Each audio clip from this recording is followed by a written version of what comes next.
Today, whatever you are, whatever you do, wherever you may go, you are a part of atomic warfare.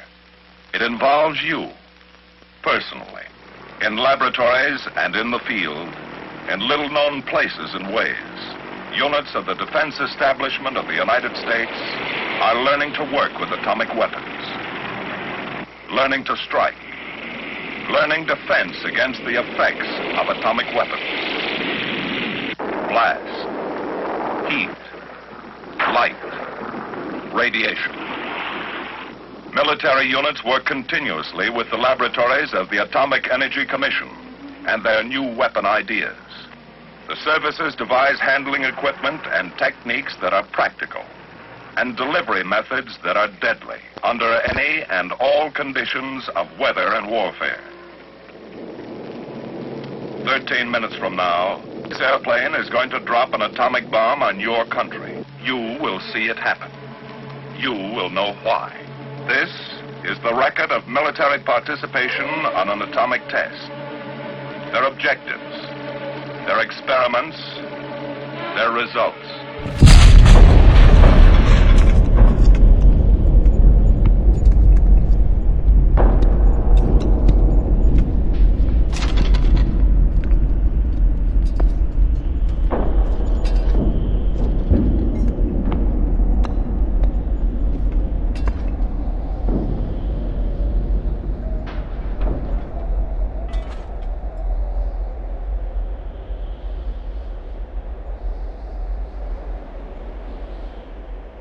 The Manhattan Project was one of the most ambitious and secretive endeavors in the history of science and warfare. It was the code name for the American-led effort during World War II to develop nuclear weapons. Spanning from 1939 to 1946, it resulted in the creation of the atomic bomb, a weapon of unprecedented destructive power that would forever change the course of history. The roots of the Manhattan Project can be traced back to the early 20th century when the field of nuclear physics was rapidly advancing. The discovery of the neutron by James Chadwick in 1932, and the subsequent realization that atomic nuclei could be split called fission, by bombarding them with neutrons laid the groundwork for the development of nuclear energy and weapons. In 1939, two physicists, Leo Szilard and Albert Einstein, wrote a letter to President Franklin D. Roosevelt, warning him of the potential for Nazi Germany to develop nuclear weapons. This letter was pivotal in garnering support for research into atomic energy and weapons in the United States. Roosevelt responded by creating the Advisory Committee on Uranium, which would later evolve into the Manhattan Project. The Manhattan Project was officially established in 1942 under the direction of the U.S. Army Corps of Engineers. General Leslie R. Groves was appointed to lead the project. Groves was a pragmatic and determined leader, known for his ability to navigate complex logistical challenges and bureaucratic hurdles. The project was spread across several locations in the United States. Oak Ridge was responsible for producing enriched uranium. The Hanford site was responsible for producing plutonium. It housed the world's first full-scale plutonium production reactors. Los Alamos Laboratory, also known as Project Y, was the primary research and design laboratory for the atomic bomb. It was led by the brilliant physicist J. Robert Oppenheimer. J. Robert Oppenheimer, often called the father of the atomic bomb, was the scientific director of the Los Alamos Laboratory. His leadership and vision were instrumental in bringing together a diverse group of scientists to achieve a common goal.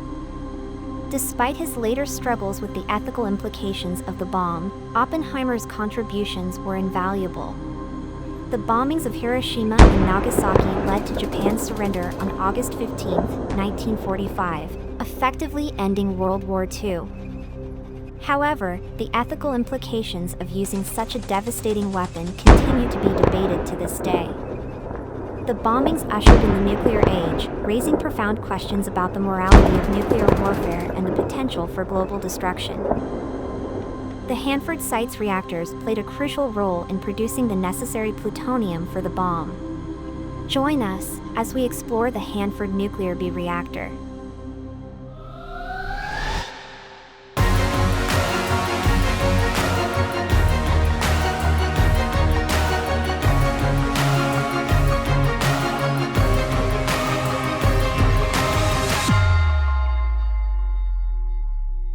Store has natural radiation, welding rod, Vaseline glass teacup from an antique store. Look at that. Yeah, that's weird. From a lantern mantle from a sporting goods store. And it's really putting out radiation. Whoa. Oh, wow. Fiestaware from a flea market. All the uranium that's putting out. Smoke detectors from a department store. Wow. Uranium ore from a mining company. Vaseline glass from an antique store. A watch dial. Oh my gosh. Oh my gosh, that puts out a lot.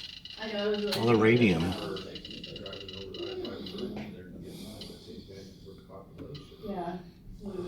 Hardly anything in there. Very little potassium.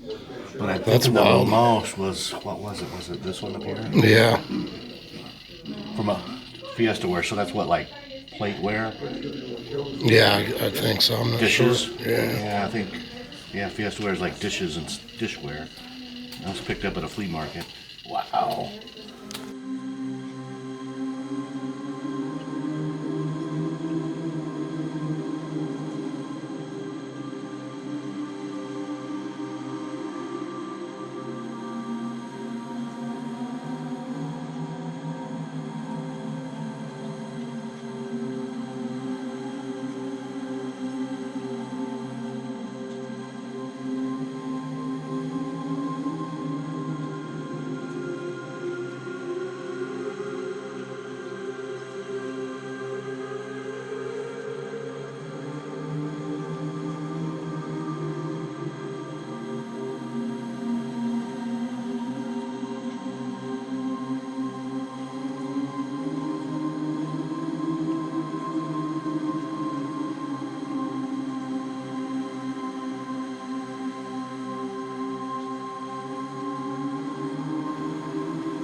The B reactor at the Hanford site was the first large-scale nuclear reactor ever built.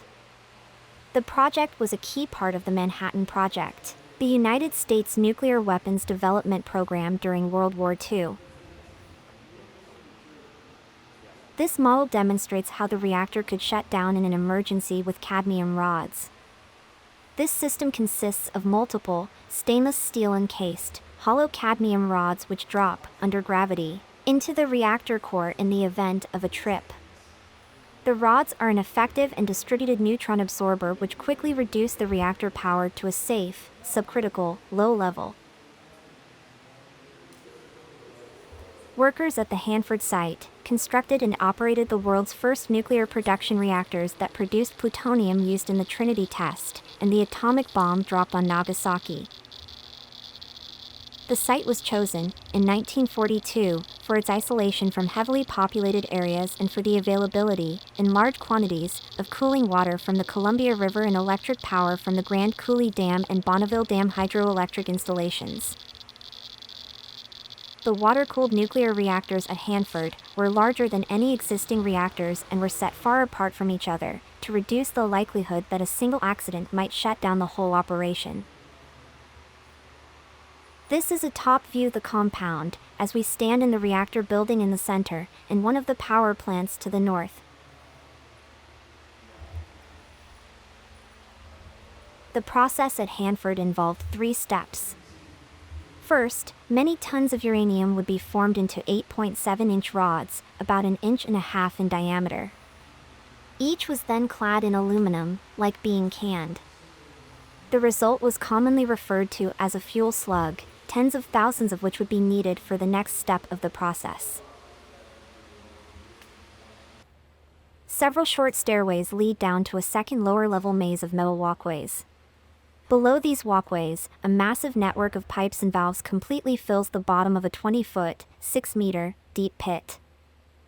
Originally, the reactor used about 35,000 gallons of water per minute for cooling during operations.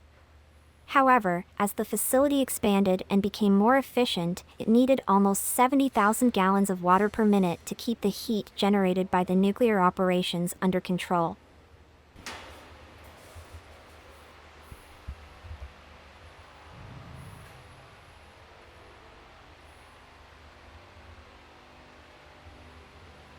Here we have two massive intake fans. These intake fans brought in crisp, clean, fresh air to the facility. Also on display are old tools and equipment. White ductwork surrounding each fan rises to additional aluminum ductwork running across the top of the concrete ceiling.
Massive, rectangular metal ductwork rises 2 stories high above the fan into the concrete ceiling. Continuing down the corridor, 3 more large fans line the nearly 80-foot, 24-meter, long hallway. Each fan is housed in a separate concrete cubicle about 20 feet wide by 25 feet deep, 6 by 8 meters.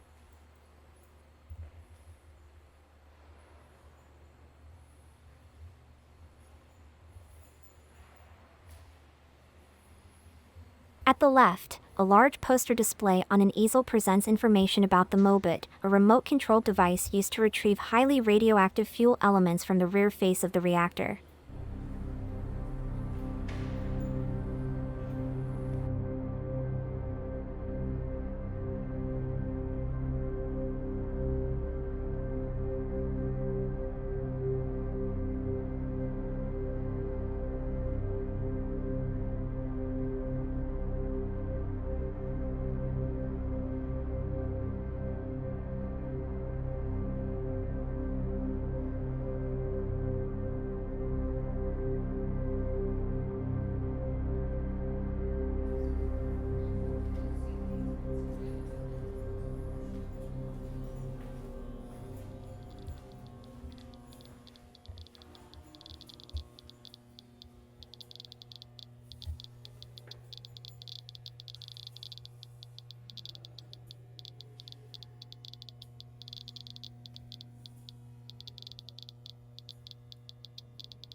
The radiation suits are geared for maximum mobility and protection from harmful radiation.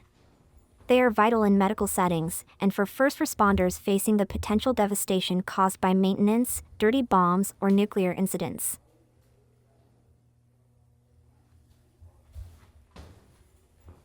Gas masks are designed to protect the wearer against harmful substances in the air.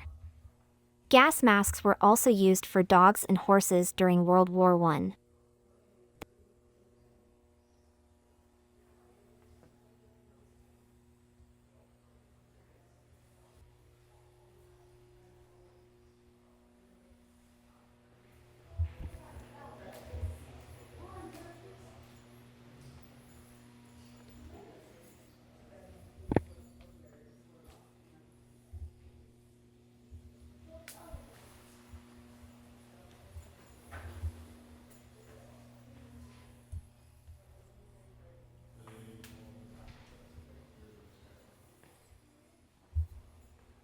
This office room was used to work on and repair much of the test equipment and other tools needed to run and maintain the plant.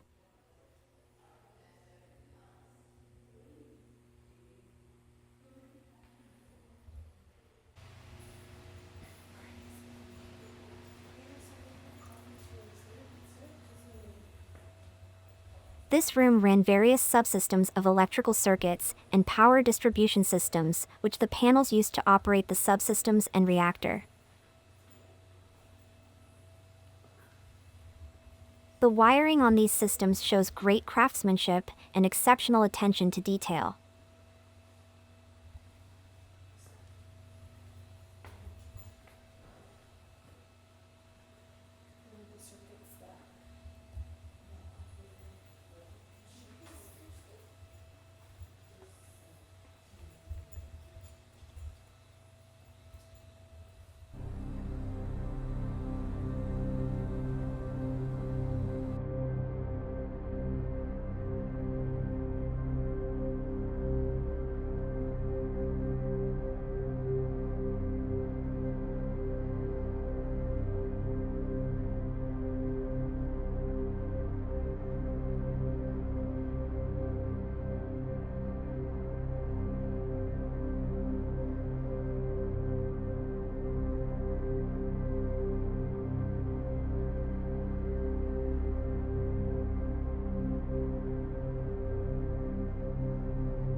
This is a backup system for inserting the horizontal control rods in the event of an emergency power failure. Control rods are used in nuclear reactors to control the rate of fission of the nuclear fuel for uranium or plutonium. Their compositions include chemical elements such as boron, cadmium, silver, hafnium, or indium that are capable of absorbing many neutrons without themselves decaying. Control rods are inserted into the core of a nuclear reactor and adjusted in order to control the rate of the nuclear chain reaction and, thereby, the thermal power output of the reactor, the rate of steam production, and the electrical power output of the power station.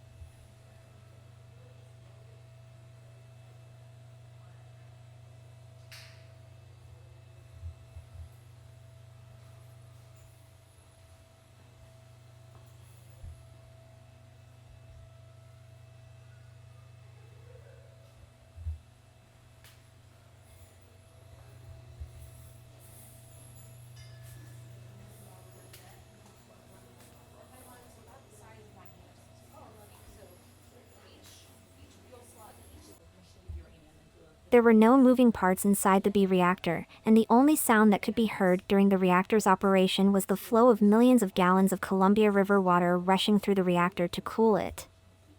The reactor also didn't need many people to operate it, so a typical crew numbered less than 20 people.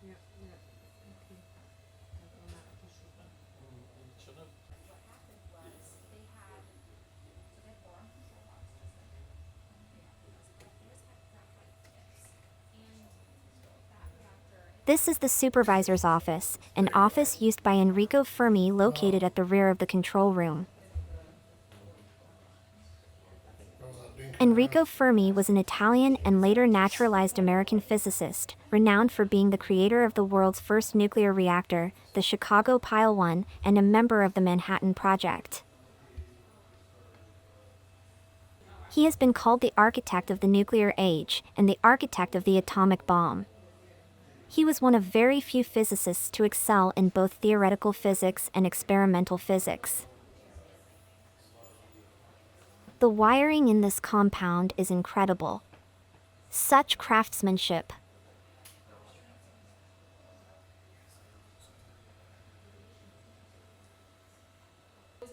Fermi was awarded the 1938 Nobel Prize in Physics for his work on induced radioactivity by neutron bombardment and for the discovery of transuranium elements. Oh, really? With his colleagues, Fermi filed several patents related to the use of nuclear power, all of which were taken over by the U.S. government. He made significant contributions to the development of statistical mechanics, quantum theory, and nuclear and particle physics.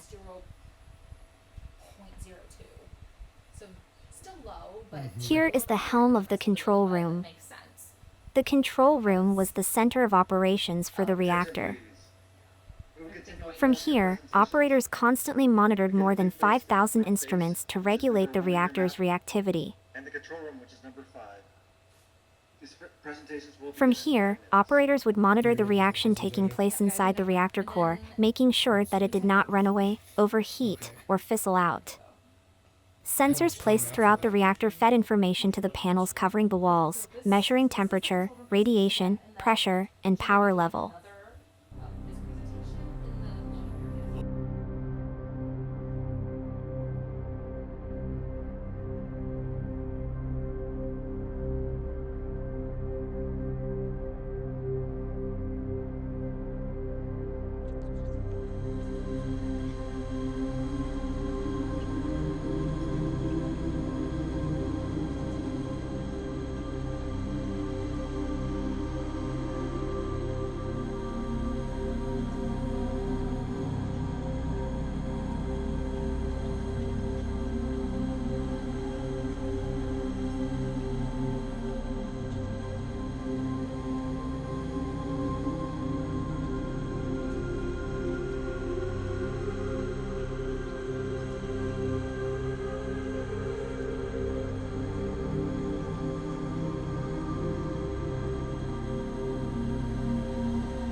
After uranium slugs were irradiated in the reactor, they had to be removed for plutonium extraction processing. Although the process of loading fuel cells into the reactor was a careful process, the discharge was slightly less controlled.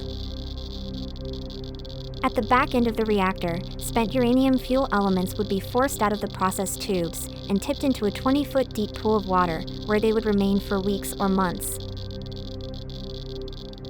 Workers used 20-foot tongs to collect the spent fuel rods in buckets, which were weighed to ensure all the uranium had been collected.